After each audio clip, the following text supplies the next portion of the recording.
السلام عليكم ورحمة الله وبركاته. بسم الله الرحمن الرحيم. الحمد لله رب العالمين، والصلاة والسلام على رسول الأمين وعلى آله وصحبه أجمعين. أعوذ بالله من الشيطان الرجيم. بسم الله الرحمن الرحيم.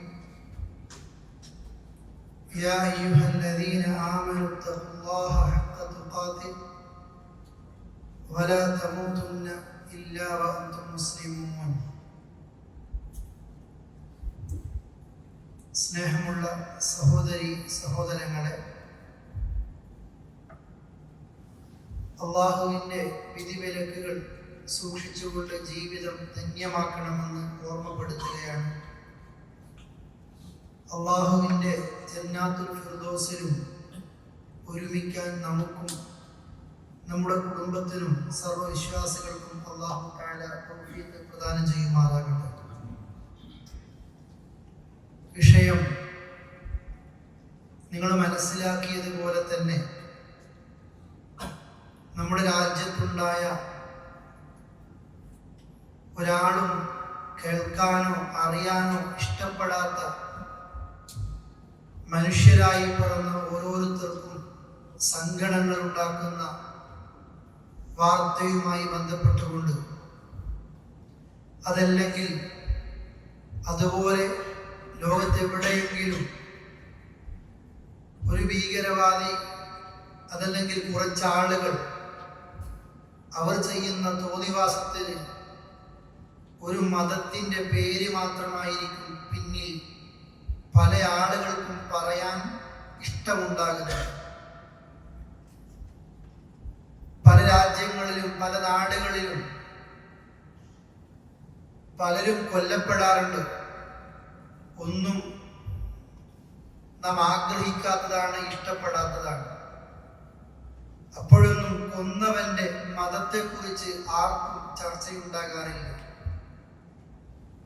കൊലയാളി അറബി പേരുള്ളവനാണെങ്കിൽ, ഇസ്ലാം മതത്തിൽ നാമമുള്ളവനാണെങ്കിൽ, ആ ഭീകരവാദം അത് ആ വ്യക്തികളിലേക്കോ ആ സംഘത്തിലേക്കോ വെച്ച് കെട്ടുന്നതിനേക്കാൾ അപ്പുറത്തേക്ക് പരിശുദ്ധമായ ഒരു മതത്തിന്റെ പേരിലേക്കും മഹാനായ റസൂൽ കരീം സല്ലല്ലാഹു അലൈഹി വസല്ലമയുടെ പേരിലേക്കും ഖുർആനിലേക്കും അല്ലാഹുവിലേക്കും അതിനെ മടക്കിയെടുക്കാൻ ഏത് കാലത്തും ആളുകൾക്ക് എന്തോ ഒരു താല്പര്യമാണ്. അതുകൊണ്ട് തന്നെ പലപ്പോഴും മതം തെറ്റിദ്ധരിപ്പിക്കുന്നവരും തെറ്റിദ്ധരിച്ചവരും ഇതെല്ലാം ഒരു അജണ്ടയുടെ പിന്നിലുണ്ടാകുന്ന കാര്യങ്ങളാണ് എന്ന് മനസ്സിലാക്കാതെ ഇത്തരം വിഷയങ്ങളെ കാണുന്ന ആളുകളുണ്ട്. ഭീകരവാദവും ഇസ്ലാമും എന്ന പേര് പോലും ആ ഇർഹാബിയത്ത്, ആ തീവ്രവാദത്തോട് മതത്തിന്റെ ഒരു പേര് പോലും ചേർക്കുന്നത് നമ്മൾ ഇഷ്ടപ്പെടാത്തതാണ്. പക്ഷെ അങ്ങനെയാണ് പല ആളുകൾക്കും താല്പര്യമുണ്ടാകുന്നത്. സാധാരണക്കാരായ മറ്റു മതവിഭാഗത്തിലെ ഒരാളോട് പോലും ഒരു മറുപടി പറയാൻ കഴിയാത്ത നിലക്ക് അത്രയും നെറികേടാണ് ഇന്ത്യയുടെ മണ്ണിൽ ഭീകരവാദികൾ ചെയ്തു കൂട്ടിയതും. പക്ഷേ ഈ മതം ഇസ്ലാമാണ്. നമ്മളൊക്കെ അത് ആചരിച്ച് ജീവിക്കുന്നതുകൊണ്ട് മുസ്ലിം എന്ന് പറയപ്പെടും. നമ്മൾ അങ്ങനെ വിളിക്കുന്നു. പരസ്പരം കണ്ടുമുട്ടുമ്പോൾ അസ്സലാമു അലൈക്കും എന്ന് പറയും. സമാധാനം എന്നതാണ് ഈ പേരിന്റെ അർത്ഥമെന്ന് അറിയാത്തത് നമ്മളിൽ ആരുമില്ല. രക്ഷയാണ്, സമാധാനമാണ്. നമ്മുടെ രക്ഷ മാത്രമല്ല, എല്ലാവരിലും ആ രക്ഷയാണ് അത് ആഗ്രഹിക്കുന്നത്. സ്വന്തം ജീവിതം പോലും അത് അള്ളാഹു തന്നതാണ്. തോന്നിയ സമയത്ത് സങ്കടങ്ങൾ വരുമ്പോൾ ആ ജീവൻ ഹനിക്കരുത് എന്ന് പഠിപ്പിക്കപ്പെട്ട മതത്തിന്റെ ആളുകളാണ് നമ്മൾ.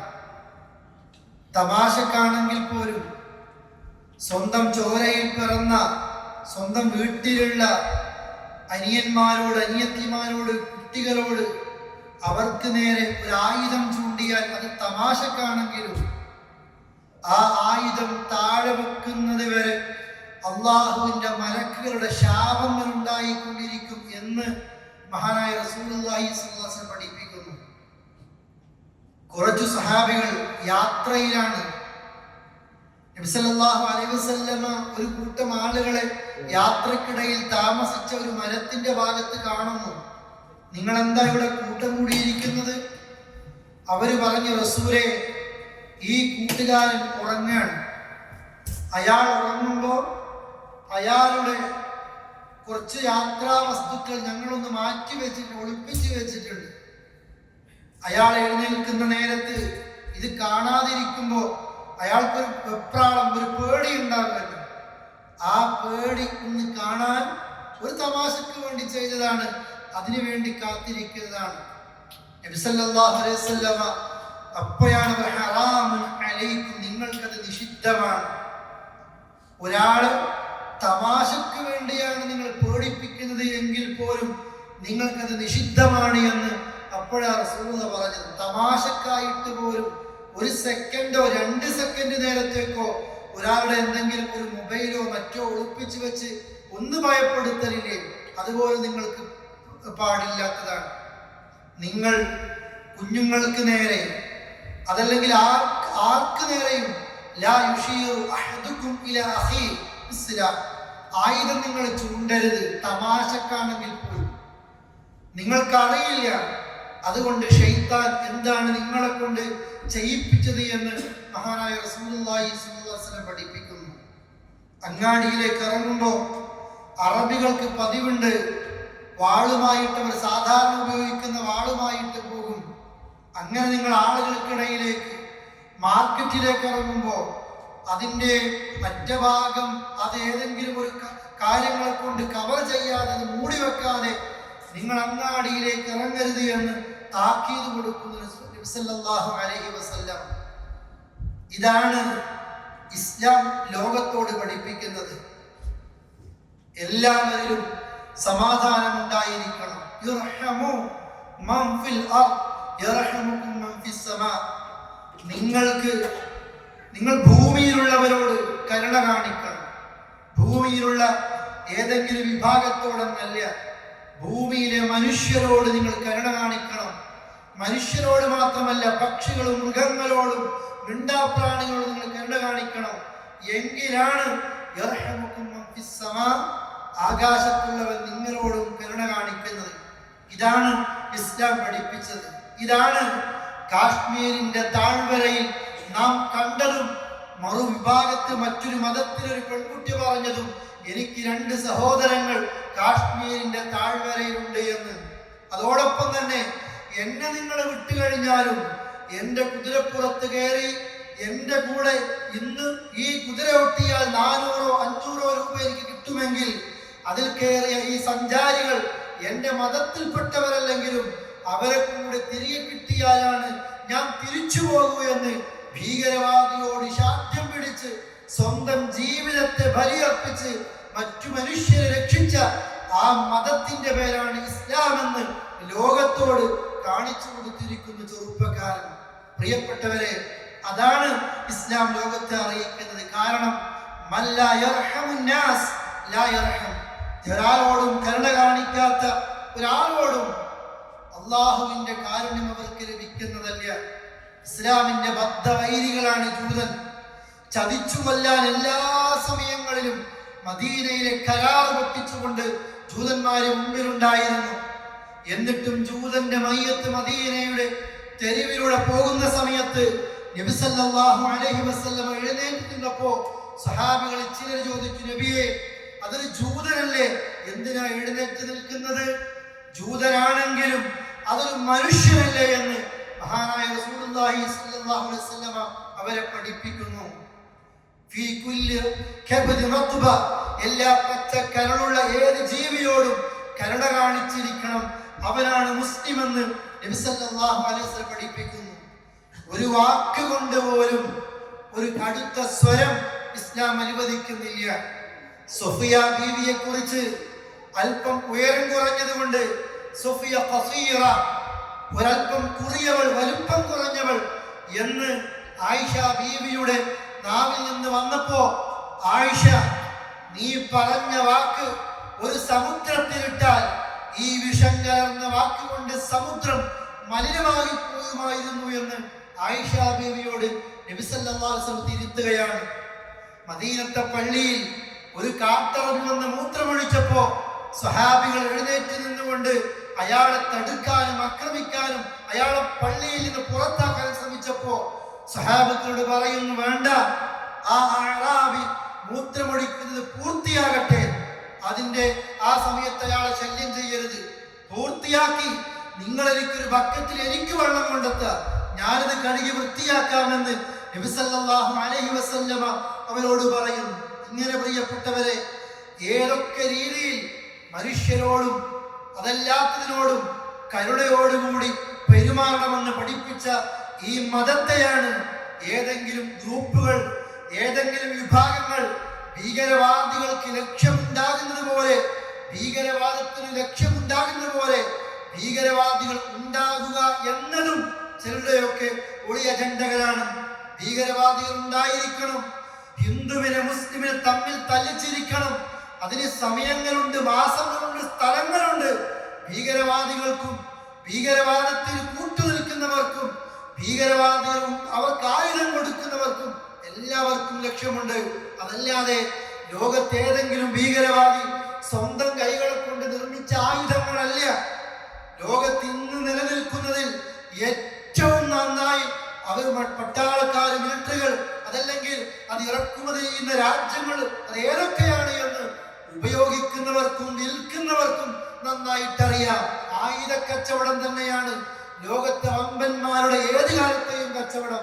അതുകൊണ്ട് ഭീകരവാദികൾക്ക് അജണ്ടയുണ്ട്, നിഷേധിക്കുന്നില്ല.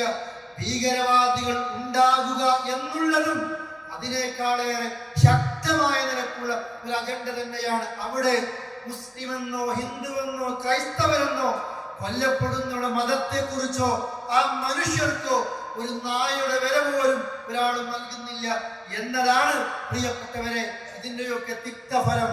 അള്ളാഹു പ്രയാസങ്ങൾ അനുഭവിക്കുന്നവർക്ക് സമാധാനം നൽകുമാറാകട്ടെ. പക്ഷേ ഇത് മതത്തിന്റെ പേരിലേക്ക് എത്തിക്കരുത്. ഒരു ഭീകരവാദിക്കും ഒരു മതവുമായിട്ടും ബന്ധമില്ല, ഒരു ഭീകരവാദത്തിനും ഒരു മതവുമായിട്ടും ബന്ധമില്ല. എത്രയോ മുസ്ലിമീങ്ങൾ കൊല്ലപ്പെടുന്നുണ്ട് പല രാജ്യങ്ങളിലും. കൊന്നവൻ ആ മതത്തിന്റെ ഭീകരവാദി എന്ന് ആരും വിളിക്കുന്നത് കാണുന്നില്ല. എത്രയോ ക്രൈസ്തവർ, മുസ്ലിമീങ്ങൾ നമ്മുടെ രാജ്യത്തിന് കൊല്ലപ്പെട്ടിട്ടുണ്ട്. പക്ഷേ കൊന്നവന്റെ മതം നോക്കിയിട്ട് ആ മതവിഭാഗത്തിലേക്ക് അവരെ ചേർത്ത് പറഞ്ഞിട്ട് എന്ന് ഭീകരവാദി എന്ന് പറയുന്നില്ല. പക്ഷെ എന്തോ അറിയുന്നില്ല, മുസ്ലിം ഭീകരവാദി എന്ന് പറയാൻ, ഇസ്ലാമിക ഭീകരവാദി എന്ന് പറയാൻ, ഈ പവിത്രമായ മതത്തെ ഇതിന്റെ കൂടെ ചേർത്ത് പറയാൻ ഒരാൾക്കും ഒരു പ്രയാസവും തോന്നുന്നില്ല. എന്നാൽ അതേ ഇസ്ലാം എത്ര നിയമങ്ങളുണ്ട്, എത്ര നിയമങ്ങളും വിധികളും വിലക്കുകളുമുണ്ട്. ആ ഖുർആനിന്റെ ഓരോ നിയമങ്ങളും, ഓരോ നമസ്കാരത്തിന്റെ, അത് ഉപേക്ഷിച്ചവന്റെ, അത്തരം പല കാര്യങ്ങളെ കുറിച്ചും ഷിർക്കിന്റെ ഒക്കെ പറയുമ്പോൾ അതിന്റെ ശിക്ഷയെ കുറിച്ച് പറയുന്നതിനേക്കാൾ അപ്പുറം എന്ന സൂറത്തിൽ 10ഓളം ആയത്തുകൾ. ഒരാളെ കണ്ടപ്പോ അയാൾക്ക് മനസ്സിലായിട്ടില്ല. അബ്ദുല്ലാഹി ബിൻ ഉമ്മ മക്തൂം റസൂലുള്ളാഹിയുടെ സദസ്സിലേക്ക് വരുമ്പോ അല്ലാഹുവിന്റെ റസൂൽ മറ്റൊരു തിരക്കിലായിരുന്നു. അദ്ദേഹത്തെ ഗൗരിക്കാതെ ആ ബിസിയിലേക്ക് തന്നെ തുടർന്നു. അബ്ദുല്ലാഹി ബിൻ ഉമ്മ മക്തൂം ഒന്നും മനസ്സിലായിട്ടില്ല. എന്നിട്ട് പോലും ഒരാളെ കണ്ടപ്പോ അത്ര ഗൗരിക്കാത്തത് കൊണ്ട് ശക്തമായ നിലയ്ക്ക് താക്കീത് കൊടുത്ത അല്ലാഹുവിന്റെ റസൂൽ താങ്കൾ മുഖം ചുളിച്ചുവല്ലേ, തിരിഞ്ഞു കളഞ്ഞുവല്ലേ, ആ അന്ധൻ വന്നപ്പോ എന്ന് പറഞ്ഞ് ലോകത്തെ തിരുത്തുകയാണ് ഖുർആൻ. ഒരു മനുഷ്യരോടും കരുണ വറ്റാത്ത ഹൃദയം സദാസമയം ഉണ്ടായിരിക്കണം എന്ന് പ്രിയപ്പെട്ടവരെ പഠിപ്പിച്ചു കൊണ്ടിരിക്കുകയാണ്. തീവ്രവാദവും ഭീകരവാദവും അതിര് കവിയുന്ന പ്രവർത്തനവും ഇബാദത്തിൽ പോലും പാടില്ല എന്നത് നമുക്കറിയാം. റസൂലുള്ളാഹിയുടെ വീട്ടിലേക്ക് വന്നിട്ട് ആയിഷ ബീവിയോട് റസൂലുള്ളാഹിയുടെ ആരാധനയെ കുറിച്ച് ചോദിച്ചപ്പോ എല്ലാം വിശദീകരിച്ച് കേട്ടപ്പോ ഒരാള് പറഞ്ഞു, ഞാനിനി എന്നും രാത്രിയിൽ നിസ്കാരത്തിലായിരിക്കും, ഉറങ്ങൂല. ഒരാള് പറഞ്ഞു, പകലെപ്പോഴും എനിക്ക് നോമ്പായിരിക്കും, നോമ്പില്ലാത്ത ദിവസം ഉണ്ടാകില്ല. ഒരാള് പറഞ്ഞു, ഞാനിനി കല്യാണം തന്നെ കഴിക്കില്ല.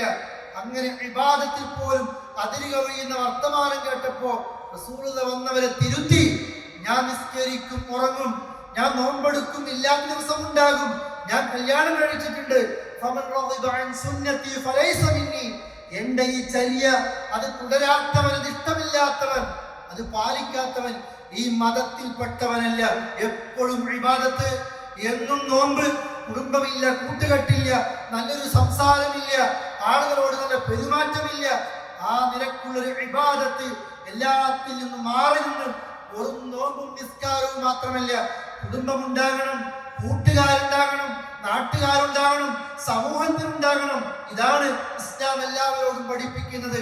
ഈ മതപ്രബോധനത്തിൽ തെറ്റുകൾ ചെയ്യുന്ന എത്രയോ ആളുകൾ നമ്മുടെ കൂടെ ഉണ്ടാകും, കുടുംബത്തിൽ ഉണ്ടാകും. പക്ഷെ ഇസ്ലാം പറയുന്നു, ലാ ഇക്റാഹ ഫിദ്ദീൻ, മതത്തിൽ ബലാത്കാരമില്ല. ഫദക്കിർ, നീ ഉത്ബോധിപ്പിക്കുക, നീ ഉത്ബോധകൻ മാത്രമാണ്. നീ വെറും ഇന്നമാ അന്ത മുദക്കിർ, ഇന്നമാ അന്ത മുദക്കിർ, നീ ഉത്ബോധകൻ മാത്രമാണ്. ലസ്ത അലൈഹിം ബിമുസയ്യിത്തിൻ, ആരെയും നിർബന്ധിച്ച് തോക്ക് ചൂണ്ടി കലിമ ചെല്ലാനും ആയുധം ചൂണ്ടി കലിമ ചെല്ലാനും മുസ്ലിമാകാനും അതോടൊപ്പം തന്നെ അപ്പങ്ങൾ കൊടുത്ത് സോപ്പിട്ടുകൊണ്ട് അവരെ ആ നിലയിലേക്ക് ഇസ്ലാമിലേക്ക് എത്തിക്കാനും, ലവ് ജിഹാദ് എന്നൊക്കെ പേര് പറഞ്ഞിട്ട്, അതല്ലെങ്കിൽ ഒരാളെ ലവ് നടിച്ചിട്ട്, സ്നേഹം നടിച്ചിട്ട് ഇസ്ലാമിലേക്ക് ആളെ എത്തിക്കാൻ ഇതിൽ ആള് തികയാതെ വരുന്ന ഒരു ആവശ്യം ഇസ്ലാമിനില്ല. അതുകൊണ്ട് മതത്തിൽ ബലാത്കാരമില്ല. അതുകൊണ്ട് തന്നെ ഈ ജനങ്ങളെയൊക്കെ ഇസ്ലാമിലേക്ക് നിർബന്ധിച്ച് ചെലുത്തി ഇങ്ങോട്ടേക്ക് എത്തിക്കാൻ നീ ആഗ്രഹിക്കുന്നുണ്ടോ?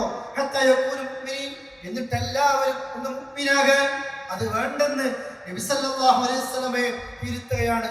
പ്രിയപ്പെട്ടവരെ, ഇതാണ് ഇസ്ലാം. അതിന്റെ ആരാധനയിൽ, അതിന്റെ അനുഷ്ഠാനങ്ങളിൽ, അതിന്റെ ദഅ്വാ മേഖലയിൽ എവിടെയാണെങ്കിലും ഒരാളെ കുറിച്ചും ഒരല്പം കണിശമായിട്ടൊന്ന് പ്രബോധനം നടത്താൻ പോലും ഇസ്ലാം അനുവാദം നൽകുന്നില്ല. മറിച്ച് ജീവിക്കാനാ ഇസ്ലാം പ്രേരിപ്പിക്കുന്നത്. ചില ആളുകളൊക്കെ പറയാറില്ലേ, ഈ നാട് ശരിയല്ല, ഈ നാട്ടിൽ ജീവിച്ചിട്ട് കാര്യമില്ല, ഹിജറ പോകണം. അതല്ല, ജീവിക്കണം, പ്രബോധനം നടത്തി കാണിച്ചു കൊടുക്കണം. ഷഹാദത്ത് അതാണ്, അല്ലാഹു മാത്രമാണ് ആരാധനക്കർഹൻ എന്നുള്ളത്. അഷ്ഹദു, ഞാൻ സാക്ഷിയാണ്. നമ്മളെ കാണുമ്പോൾ പറയണം മുഹമ്മദ് മുസ്തഫ സല്ലല്ലാഹു അലൈഹി വസല്ലം അല്ലാഹുവിന്റെ ദൂതനാണ് എന്ന്. അഷ്ഹദു, ഞാൻ സാക്ഷിയാണ് എന്ന്. ഈ രണ്ട് സാക്ഷ്യങ്ങൾ ലോകത്തോട് പറയാൻ കഴിയണം. മരിപ്പിക്കുന്നതിലോ കൊല്ലുന്നതിലോ സ്വയം ആത്മഹത്യ ചെയ്യുന്നതിലോ അല്ല ഇസ്ലാം. ഒരാൾക്ക് ജീവൻ നൽകുമ്പോ, ഒരാളെ കൊലപ്പെടുത്തുമ്പോ, അന്യായമായി ചെയ്യുമ്പോ ലോകത്തുള്ള സർവ്വ മനുഷ്യരെയും കൊല്ലുന്നതിന് തുല്യമാണ്. ആ ഭീകരവാദികൾ എവിടെയാകട്ടെ, ഏത് മതവിഭാഗത്തിൽപ്പെട്ടവരാകട്ടെ, ലോകത്ത് സർവരെയും കൊന്നതിന് തുല്യമാണ്. ശപിക്കപ്പെട്ട ഈ വർഗത്തിന്റെ ഈ നെറികെട്ട പ്രവർത്തനങ്ങൾ കൊണ്ട് ഖുർആൻ അനുസരിച്ച് ജീവിക്കുന്ന മുസ്ലിമീങ്ങൾക്ക് ഇനി 5-10 കൊല്ലക്കാലം ഇതിന്റെ പേരിൽ അനുഭവിക്കേണ്ടി വരും. അവർക്ക് ലക്ഷ്യം നേടിയോ? ഹിന്ദുവിനെ മുസ്ലിമിനെ തമ്മിൽ തെറ്റിക്കാനും, മുസ്ലിം ആണെങ്കിൽ പോയിക്കോ, അതല്ലാത്ത മതവിഭാഗത്തിൽപ്പെട്ടവരാണെങ്കിൽ നിങ്ങൾ കൊല്ലപ്പെടാനുള്ളതാണ്, അവരോട് പോയി പറയുമെന്നൊക്കെ പറഞ്ഞ് അവർക്ക് നേരെ ആയുധം ചൂണ്ടുമ്പോ അവര് മനസ്സിലാക്കിയിട്ടില്ല ഹിന്ദുവും മുസ്ലിമും യഥാർത്ഥത്തിൽ തമ്മിൽ തെറ്റിയിട്ടല്ല. മറിച്ച് എനിക്ക് രണ്ടാങ്ങളമാർ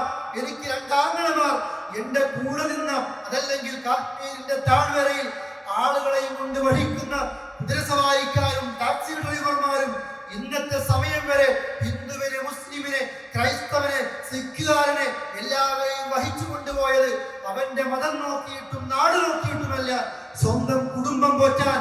ഏത് മതവിഭാഗത്തിൽപ്പെട്ടവരാണെങ്കിലും ഞങ്ങളുടെ നാട് കാണാൻ വേണ്ടി വന്നവരാണെങ്കിൽ സാധാരണ പറയാറില്ലേ, നമ്മൾ പോലും ചോദിക്കാറില്ല. ഒന്ന് അതിലൂടെ നടക്കുമ്പോ കാശ്മീരികളെ കുറിച്ച് പറയാറുണ്ട്, ഒന്ന് ചായ കുടിച്ച് വീട്ടിൽ കയറി ചായ കുടിച്ചു പോയിക്കോ, വീട്ടിൽ കയറിയാൽ ഭക്ഷണം കഴിച്ചു പോയിക്കോ. ഇതൊന്നും മതം നോക്കിയിട്ടും പേര് നോക്കിയിട്ടുമല്ല. അതാണ് പ്രിയപ്പെട്ടവരെ യഥാർത്ഥ ഇസ്ലാം. കാശ്മീരികൾ ജീവിച്ച് കാണിച്ചു കൊടുക്കുന്നത്. അവിടെയാണ് ഭീകരവാദികൾ തുണ്ടമായി കീറാൻ ശ്രമിച്ചു എന്നതല്ലാതെ ഒരാൾക്ക് നിങ്ങളൊരു വാക്കുകൊണ്ട്, ഒരു മെസ്സേജ് കൊണ്ട്, ഒരു പ്രവർത്തനങ്ങൾ കൊണ്ട് ഒരാൾക്കെങ്കിലും ജീവൻ നൽകിയാൽ ലോകത്തിൽ സർവ്വ ആളുകൾക്കും ജീവിതം നൽകിയത് അതിന് തുല്യമാണ് എന്ന് അല്ലാഹുവിന്റെ ഖുർആൻ പഠിപ്പിക്കുന്നു. പക്ഷേ ഖിയാമത്ത് നാളിന്റെ അടയാളത്തിൽ അല്ലാഹുവിന്റെ റസൂൽ പറയുന്നുണ്ട്, അവസാന നാള് വരുമ്പോ ചില ആളുകളൊക്കെ കൊല്ലും. ലാ യദ്രിൽ ഖാതിൽ, കൊന്നവൻ അറിയില്ല. ഞാൻ എന്തിനാ കൊന്നത് എന്ന് കൊലയാളിക്കറിയില്ല. കൊല്ലപ്പെട്ട വ്യക്തിക്കറിയില്ല. ഞാൻ എന്തിനാണ് കൊല്ലപ്പെട്ടത് എന്ന് ആളുകൾക്കറിയില്ല. നാട് കാണാൻ വേണ്ടി പോയവർ, ഹണിമൂൺ ആഘോഷിക്കുന്നവർ, ഭർത്താവിന്റെ കൈപിടിച്ച് നാളുകൾ മാത്രമായവർ, അമ്മയെയും അച്ഛനെയും മക്കളെയും അതെല്ലാം ഛിന്ന ഭിന്നമായി എല്ലാം ഭയത്തോടുകൂടി തിരിച്ചേക്കെത്തുമ്പോഴത്തേക്ക് സ്വന്തം അച്ഛനെ കൺമുമ്പിൽ വെച്ച് കൊല്ലുന്നത് കാണേണ്ടി വരുന്നവർ, ഏത് സമയത്ത് ഇതിന്റെ പ്രയാസങ്ങൾ അവർക്ക് ഇനിയും ജീവിച്ചിരിക്കുമ്പോ എത്ര നാളുകൾ, എത്ര വർഷങ്ങൾ അവരെ വേട്ടയാടിക്കൊണ്ടിരിക്കും. അള്ളാന്റെ മുമ്പിൽ വന്ന് ഇവര് പറയും, കൊന്നവന്റെ കുടുംബ പിടിച്ചുകൊണ്ട് കൊല്ലപ്പെട്ട വ്യക്തി പറയും, യാ റബ്ബി ഹാദാ ഖതലനി, അല്ലാഹുവേ ഇവനാണ് എന്നെ കൊന്നത്, അതുകൊണ്ട് അവനോട് ചോദിക്കൽ ബിമാ ഖതലനി, എന്നെ എന്തിനാണ് ഇയാൾ കൊന്നത് എന്ന് കൊല്ലപ്പെട്ടവന്റെ മുടിക്കെട്ട് പിടിച്ചുകൊണ്ട് കൊലയാളി അള്ളാഹുവിന്റെ മുമ്പിലേക്ക് വരുന്ന ഒരു ലോകം വരാനുണ്ട്. അവിടെ എന്ത് ഉത്തരമായിരിക്കും ഇത്തരം ഭീകരവാദികൾക്ക് പറയാനുള്ളത്? ഏത് മതത്തിന്റെ പേരിലാണ്, ഏത് ഇസ്ലാമിന്റെ പേരിലാണ് ഇയാൾ ഈ നെറുകേടി കാണിച്ചത്? ഇനി ഇസ്ലാമിക ലോകത്ത് നടക്കുന്ന ഇസ്ലാമിക ഭരണാധികാരികൾ നടത്തിയ യുദ്ധങ്ങൾ, അള്ളാഹുവിന്റെ റസൂല് നയിച്ച യുദ്ധങ്ങൾ തന്നെയാണെങ്കിലും അവിടുന്ന് കൃത്യമായി ഇസ്ലാമിക നിർദ്ദേശങ്ങളുണ്ട്. രാജ്യങ്ങൾ തമ്മിൽ യുദ്ധങ്ങൾ ഉണ്ടാകേണ്ടി വന്നാൽ, ഖുർആനിൽ പറയപ്പെട്ട യുദ്ധങ്ങൾ ഉണ്ടാകേണ്ടി വന്നാൽ പോലും ശത്രുക്കളുമായിട്ട് നിങ്ങൾ ഏറ്റുമുട്ടേണ്ടി വന്നാൽ പോലും വൃദ്ധന്മാരെ, അതല്ലെങ്കിൽ പ്രായമുള്ള അച്ഛനെ അമ്മയെ നിങ്ങൾ കൊല്ലരുത്. കുട്ടികളെ തൊടാൻ പാടില്ല. സ്ത്രീകളെ തൊടാൻ പാടില്ല. പൂജാരികളെ, ജ്യോത്സ്യന്മാരെ, മറ്റു മതവിഭാഗത്തിലെ വചനത്തിലിരിക്കുന്ന നേതൃത്വം നൽകുന്ന ആ പൂജാരികളെ ഒന്നും തൊടാൻ പാടില്ല. അവിടെ ചതികൾ പാടില്ല. അതേപോലെ തന്നെ അരുവികൾ നഷ്ടപ്പെടുത്താൻ പാടില്ല. ചെടികൾ, മരങ്ങൾ മുറിക്കാൻ പാടില്ല. ആടുമാടൊട്ടകങ്ങളെ നശിപ്പിക്കാൻ പാടില്ല. സാധാരണ ജനങ്ങളെ തൊടാൻ പാടില്ല. സന്യാസിമാരെ തൊടാൻ പാടില്ല. ഇതൊക്കെ ഇസ്ലാമിലെ യുദ്ധത്തിലെ നിയമമാണ്. അഥവാ ഒരു യുദ്ധം നടക്കുമ്പോൾ പോലും ആ യുദ്ധമുഖത്തെത്തിയ വിശ്വാസികളെ കൊല്ലാൻ വന്ന അതേ വ്യക്തികളോടല്ലാതെ ആ നാട്ടിലെ സാധാരണക്കാരെ തൊടാൻ പാടില്ല എന്നതാണ് ഇസ്ലാമിന്റെ അടിസ്ഥാന നിയമം.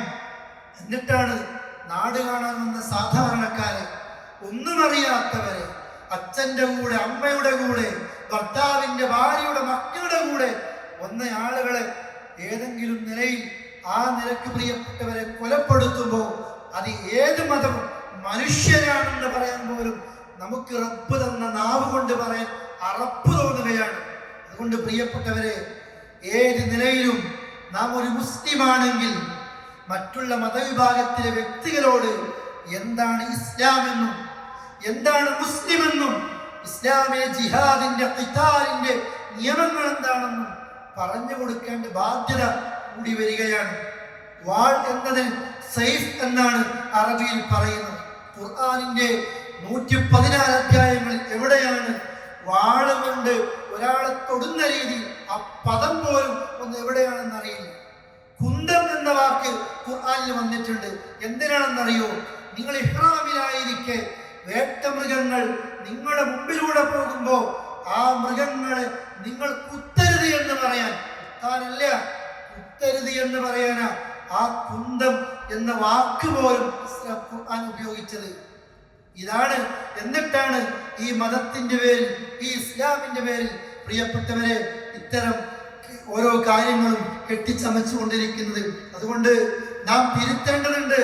അള്ളാഹുവിന്റെ ദീന് പൊതുജനത്തോട്, ലോകരോട് ഇത്രയേ പറയുന്നുള്ളൂ. മനുഷ്യരെ, ജനങ്ങളെ, നിങ്ങളെ ഒരാണിൽ നിന്നും ഒരു പെണ്ണിൽ നിന്നുമാണ് നാം സൃഷ്ടിച്ചത്. വ്യത്യസ്ത ഗോത്രങ്ങളുണ്ട്, വ്യത്യസ്ത വിഭാഗങ്ങളായിട്ടുണ്ട്.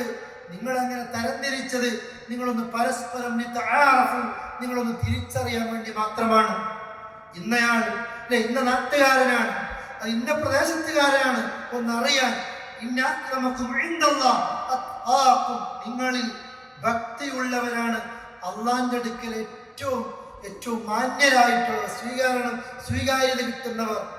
ഞാനൊക്കെ തികഞ്ഞവനാണ്, ഞാൻ ഇന്ന നാട്ടുകാരനാണ്, ഞാൻ ഇന്ന കുടുംബത്തിൽപ്പെട്ടവനാണ്, ഞാൻ ഖുറൈശിക്കാരനാണ്. അല്ല, അള്ളാന്റെ റസൂൽ പറഞ്ഞു, ഖുറൈശിയാകട്ടെ അല്ലാത്തവനാകട്ടെ, അറബിയും അനറബിയും, കറുത്തവനും വെളുത്തവനും ഈ മതത്തിൽ ഒരു സ്ഥാനവുമില്ല. ഏത് നാട്ടുകാരനും ഒരു ഇമാമിന്റെ പിന്നിൽ നിസ്കരിക്കുമ്പോ തൊട്ട് മുമ്പിലത്തെ സൊഫിൽ എന്റെ വീട്ടിലെ ജോലിക്കാരനാണെങ്കിൽ പോലും, ഞാൻ അവന്റെ പിന്നിലെ സൊഫിലാണെങ്കിൽ എന്റെ വീട്ടിലെ ജോലിക്കാരന്റെ കാല് വരുന്ന ഭാഗത്ത് സുജൂദിൽ എന്റെ തലഭാഗം വീഴും. അതാണ് ഇസ്ലാം പഠിപ്പിക്കുന്നത്. ആ ജോലിക്കാരനാണ് ഇമാമെങ്കിൽ അവന്റെ പിന്നിൽ ഞാൻ നിസ്കരിക്കുമ്പോ അവന് കൃത്യമായി തുടരേണ്ട ബാധ്യത എനിക്കുണ്ട് എന്ന് പഠിപ്പിച്ച മതമാണ് ഇസ്ലാം. ശത്രുവിനോട് പോലും ആ നിലയിലാണ് പെരുമാറിയത്. ഇന്നത്തെ റിയാദിലെ തുഹാമ എന്ന് പറയുന്ന ഭാഗം സ്വഹാബികളെ കൊന്നൊടുക്കി അവിടുത്തെ കുറച്ച് പോക്കിരികൾ. അന്നത്തെ കാലത്ത് റിയാദിന്റെ ഭാഗത്ത് നിന്ന് ഖസീം വഴി, മദീന വഴിയാണ് മക്കയിലേക്കുള്ള ഒരു സഞ്ചാരം, ഒരു നിരക്കുള്ള പാത. ഈ പോക്കിരികൾ മദീന വഴി പോകുമ്പോ വിശ്വാസികൾ അവരെ പിടിച്ചു മദീനത്തെ പള്ളിയിൽ കൊണ്ടുവന്നു. ഇവരാണ് സഹോദരങ്ങളെ കൊന്നത്.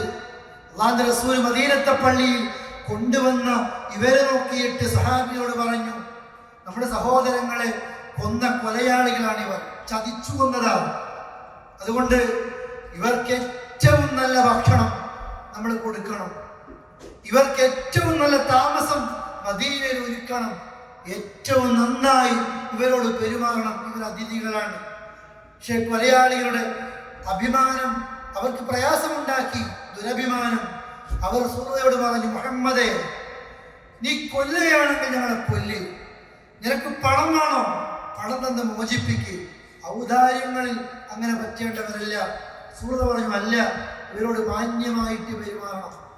പിറ്റേ ദിവസം ഇതുപോലെ പറഞ്ഞു. അപ്പോഴൊക്കെ അവർ പറയുന്നുണ്ട്, നീ കൊല്ലുകയാണെങ്കിൽ കൊല്ലു മുഹമ്മദേ, ഇങ്ങനെ നിർത്തല്ല, എന്തിനാ ഇങ്ങനെ തിന്നാൻ തരുന്നത്, പണം വേണോ, ഞങ്ങളെ അത് വാങ്ങി വെറുതെ വിട്. അല്ലാഹുവിന്റെ റസൂൽ 3 ദിവസവും ഇവർക്ക് ഏറ്റവും മാന്യമായിട്ട് അവരോട് പെരുമാറി. 4-ാം ദിവസം എത്തിയപ്പോ സഹാബിയോട് പറഞ്ഞു, ബന്ദിയുടെ കെട്ടടിച്ച് ഒരു മക്കയിലേക്ക് പോട്ടെ. 3 ദിവസം എന്താണ് ഇസ്ലാം എന്ന് അവർ പഠിച്ചു കഴിഞ്ഞു. ഇനി അവർ പോട്ടെ. അവർ പോയി. ഖുബാ ഭാഗത്തേക്ക് എത്തിയിട്ടില്ല. അവർ തിരിച്ചു വരുന്നു അല്ലാഹുവിന്റെ റസൂലിന്റെ അടുക്കലേക്ക്. റസൂലേ, താങ്കൾ ഏത് മതത്തിലാണോ ആ മതമാണ് ഞങ്ങൾക്ക് വേണ്ടത്. മനുഷ്യരായി കാണിക്കാൻ താങ്കൾ ഈ 3 ദിവസം കൊണ്ട് ഞങ്ങളെ പഠിപ്പിച്ചു. അവർ മുസ്ലിങ്ങളായിക്കൊണ്ട് മക്കയിലേക്ക് പോകുന്നു. ഇതാണ് പ്രിയപ്പെട്ടവരെ ഇസ്ലാം. ഇതായിരിക്കണം ഏത് മനുഷ്യരോടും നമ്മുടെ പെരുമാറ്റങ്ങൾ ഉണ്ടാകേണ്ടത്.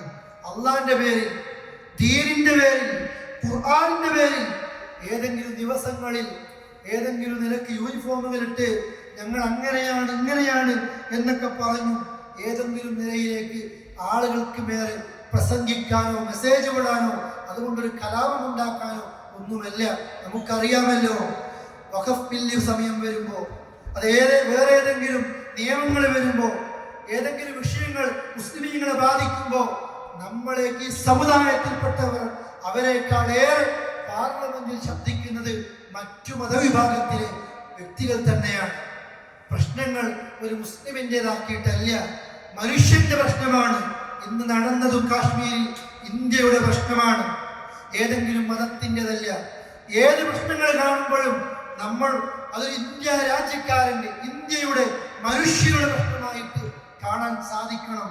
ഇതൊരു മുസ്ലിമിന്റെ പ്രശ്നമാക്കിയിട്ട് ഓരോ ഇസ്ലാമിക സമൂഹത്തിൽ ഉള്ളിൽ നിൽക്കുന്ന ചില സംഘങ്ങളും സംഘടനകളും അവർക്ക് ലാഭം കൊഴിയാൻ അങ്ങനെ ആക്കുന്ന പ്രവണതയും കാണാറുണ്ട്. അല്ല, മറിച്ച് ആവേശം പറയാനും ആവേശം കയറ്റാനും മാർച്ച് നടത്താനും എല്ലാവരും ഉണ്ടാകും.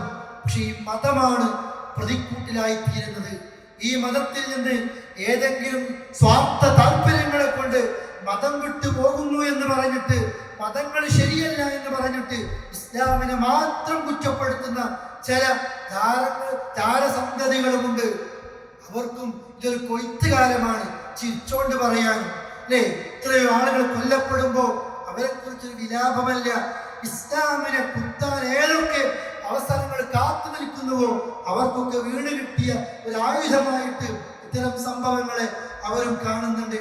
അതുകൊണ്ട് ഞാൻ തുടക്കത്തിൽ പറഞ്ഞതുപോലെ പ്രിയപ്പെട്ടവരെ, ഭീകരവാദികൾക്ക് കൃത്യമായ ലക്ഷ്യങ്ങളുണ്ട്, അജണ്ടകളുണ്ട്.